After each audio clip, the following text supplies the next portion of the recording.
I think it's so important that probably many of the teenagers that will watch this documentary that might be going through these same things and see that she's a normal, real person that is dealing with these things as well, and that she's coping and that it's not perfect.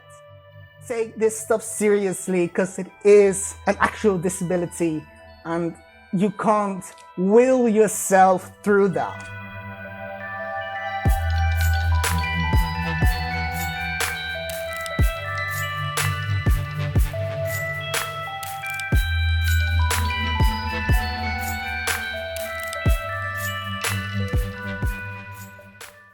Today we're going to talk about the different aspects of Tourette's and mental health in the new Billie Eilish documentary, The World's a Little Blurry.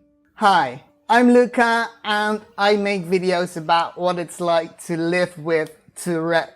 If you are new here and are interested in learning more about Tourette's, please subscribe and hit that notification bell so you'll get notified whenever I upload a new video. Today we're going to look at the new Billie Eilish documentary. I just watched it and I loved it. I really love music documentaries in general. I grew up in a time when MTV was still about music and there were loads of little documentaries of behind the scenes footage of different artists, and I always loved those. And to be honest, this documentary is one of the best music documentaries I've seen in a while. So yeah, I really want to talk about it. But if you want to watch the documentary, I really recommend it. It's currently only on Apple TV, but it's also going to be in theaters. Apparently at some point, I don't know when. I think that the whole current situation kind of slowed that whole process down, but it is on Apple TV, so you can watch it there. In this video, I'm going to talk about the different aspects of Tourette's and mental health in the documentary. I'm not sure yet, because I'm only recording this now, if I am going to be able to use clips of the documentary in the video that you're watching right now. I'm going to try my best, but if not, I'm going to use stills or something. We'll see. So the reason I wanted to talk about Tourette's in relation to this documentary is because Billie Eilish has Tourette's, and I'm all for better representation and more representation of Tourette's in the media and in general. I think it'd be great to look at this documentary, even though it's not a documentary about Tourette's specifically. It's more about Billie Eilish and her music career, but there are some aspects of Tourette's in it, and I think that they can really teach us something about what Tourette's is really like. One thing before we get started, in this video we will be discussing tic attacks, and in the late part of the video we'll also be discussing mental health issues and self-harm. When we start talking about the self-harm, I'll notify you so you can skip that if you think that that's necessary. But just so you know, we will be discussing some of those topics. So please practice self-care, and if you are currently not in the mindset to watch something like that, then maybe skip it. And maybe just watch it at a later time when you feel that you can cope with that a bit better. Okay, let's do this. So this documentary is very interesting for a music documentary, because many music documentaries are kind of over-the-top flex type of documentaries, kind of projects. And this documentary is very intimate, and it heavily revolves around Billie Eilish and her family dynamics. And it really starts with that. And I absolutely love the whole family, especially the dad. The dad is so funny. There's this scene where they are all in the backyard and Billie is kind of practicing how the different shots should be for the video, the famous video of when the party's over. And the mom's sitting at this table and Billie is walking around and trying out different shots. But the dad's in the background just doing his thing, and it's absolutely hilarious and so wholesome. And I really love that. There's this very intimate vibe to this whole documentary, really, like from start to finish. And it was great. And of course, the relationship between Billie and her brother, it is amazing. And it really shows throughout the documentary, even at the start. And there's this whole vibe to it, this lovely laziness. And I don't mean laziness in a bad way. It's this feeling that I can really relate to when I was younger. I have 4 brothers and a sister, but one brother that is my full brother, who is 1.5 years younger. And we'd have these moments of just laziness and being giddy and being creative and making music and making websites. And we wrote this whole bicycle opera that we would sing whenever we would cycle anywhere. And of course, Billie and Phineas are now professionals, but it still has this lovely intimate vibe of them in their bedroom and just making music and being funny and just trusting each other completely because they know each other so well. That made it so relatable and approachable. There aren't really any scenes of like flashy music studios. It's all in this lovely little house. You really feel like you're there. And then there's this scene where Billie and her brother are showcasing some of the music that they're working on to some of the, I think, music executives, people they work with. And Billie and Phineas are discussing what they want to do next. And Phineas is a bit more to the point, a bit more, we have to pick one track, get some feedback, perfect it, do that. And Billie is more like, please don't put any pressure on this. And then Phineas is a bit more stern. There really is no pressure. All I'm saying is if we want to put anything out, we should just finish whatever that is. If that's Crown, we'll put that out. If we want, do you hear that at all? Yeah. I'm saying if we focus on something, we can finish it, as opposed to like doing a little bit of it and then jumping to another thing and doing a little bit of it and jumping to another thing. That's all I'm saying. If you have a sibling, you know that there's this just a little bit of a sting to that. It's like a healthy sibling chemistry, of course. But there is a bit of an emotional reaction because you know each other so well. This just, sibling banter. This is when you see Billie ticking a bit. And that's a very relatable response. Every little shift in emotion or stress can trigger a tic to come out. And it doesn't have to be a major thing. It can just be a little frustration that can trigger your tics. It's subtle and it's not focused on or dramatized, but it's there. And I really like that little scene that just shows what it's like to have both this relationship with the people around you and how these little things can just set off tics. So I kind of want to talk about the different types of triggers to tics that you can see in this documentary. And of course, sometimes tics are not triggered by anything. Sometimes tics just do what they want. And of course, it's different for everyone, but there are some different common triggers to tics. So I want to talk about some of the different triggers for tics that we can see in this documentary.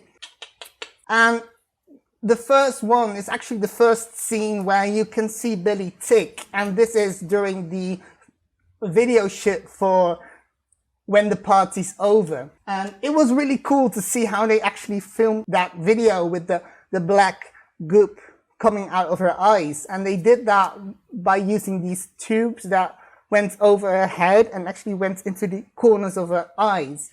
And that really triggered her tics. It makes my Tourette's insane. I say we just go for it.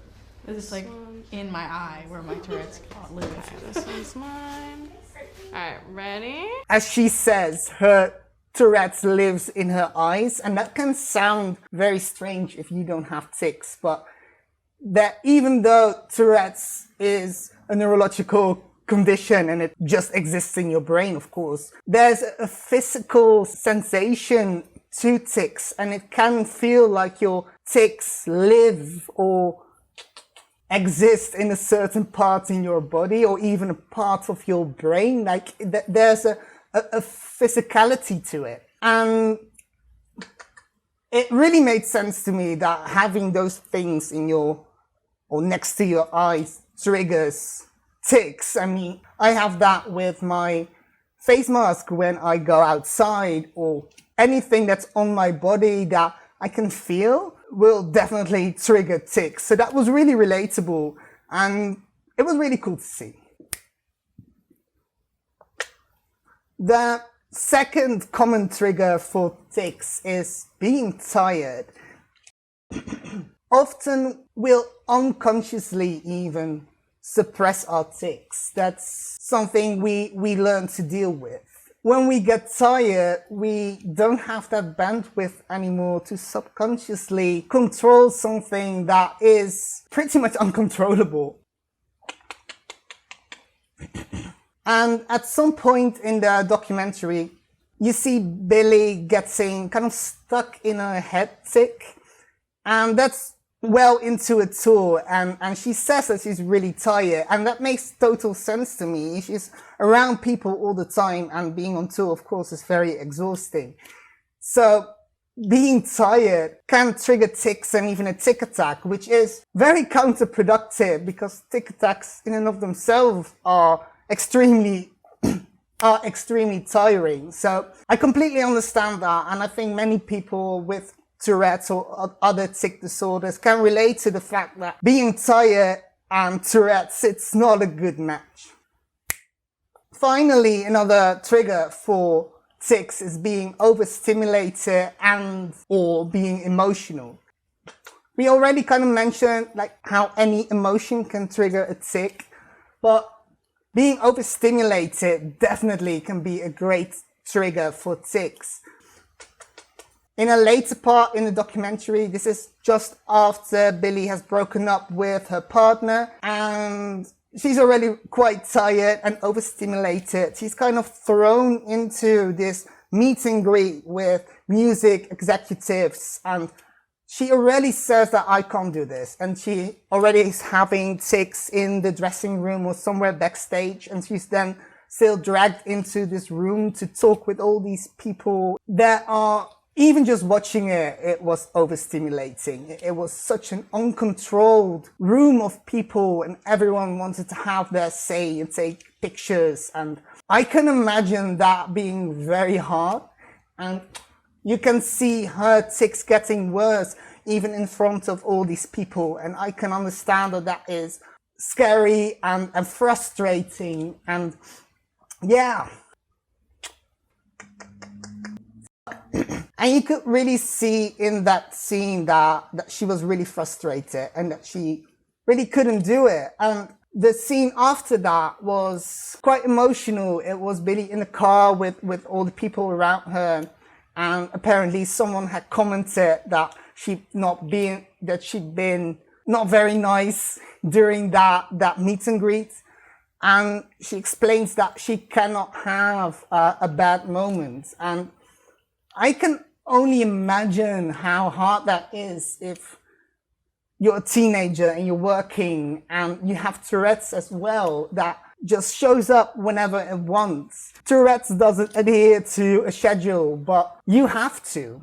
And then people not taking you seriously when you say, I can't do this. I have to say no. Even though that I hated seeing that happen, the reaction of the people around her was actually quite positive, and they said, well, we did you wrong and we should not have made you do this. And I think that that's an important point or lesson in general, that especially if you are around someone who has Tourette's or who is neurodiverse in any way, and they say, I can't do this, I'm overstimulated, I can't do this right now, to take that seriously and to allow them their time to themselves and to go outside and maybe even just calm down for a little bit. Go outside, breathe, and maybe they'll be able to come back and maybe not. But take this stuff seriously because it is an actual disability and you can't will yourself through that. Because Tourette's has a real impact, a physical, real life impact on the people that live with it. And you can really see that in this documentary. Billie is dealing with different types of physical problems, especially in her legs. And the physical therapist, I don't know who this person was, explained that the combination of her hard work, the fact that she's hypermobile and her tics really made it quite hard on her body. And Tourette's and tics really wear down your body in general. Even if your tics might not seem very extreme, it's the repetition of the same movement over and over and over again that really starts to hurt. My hands hurt so much every day. I have to stretch every morning just to get kind of loosen those muscles again that just get tensed up the night before. It's a real physical, it's so much physical work to tic, honestly. And then there's the danger side to Tourette's, and Billie actually explains this in the same scene where she starts to have a bit of a tic attack during the tour, and she explains that her Tourette's makes her do very strange things, like she was drinking and actually bits a bit of glass, of the glass. I've done some crazy shit because of my Tourette's. I fucking broke a glass once in my mouth because of him. Because I have this one where I'll bite down on something. Like, if I have something, I'll just go really hard. Just because my brain is like, do it. And that's the real thing. I mean, tics can be completely random and come from nowhere, but they can also be more like an intrusive thought that I think many people have. That you have a thought of, I don't know, you see a car drive by and think, what if I jumped in front of the car? And normally you wouldn't think about that twice, but what Tourette's can do is actually make you do it. So bite down on the glass or throw something or, you know, stab yourself with a knife. So Tourette's can be very dangerous. Not for everyone, but it can happen. And that stuff can be really scary because you're not in control. It's like your brain is being hijacked by this disorder and you don't know when it's going to happen. And that stress only makes it worse. And that's really something that you have to learn to deal with. And another thing that this documentary really shows, even without stating it out loud, is how Tourette's is so much more than just the tics. The tics is what many people know about Tourette's, even though many people think it's just swearing. And that's not true. I mean, only 15% of people with Tourette's have coprolalia, which is the swearing tics. But even then, even if you understood that tics can be any sound, any movement, Tourette's is so much more than just the tics. The tics is just the physical side of it, but inside there's so much more, like the intrusive thoughts, but also often people with Tourette's have emotional and behavioral issues.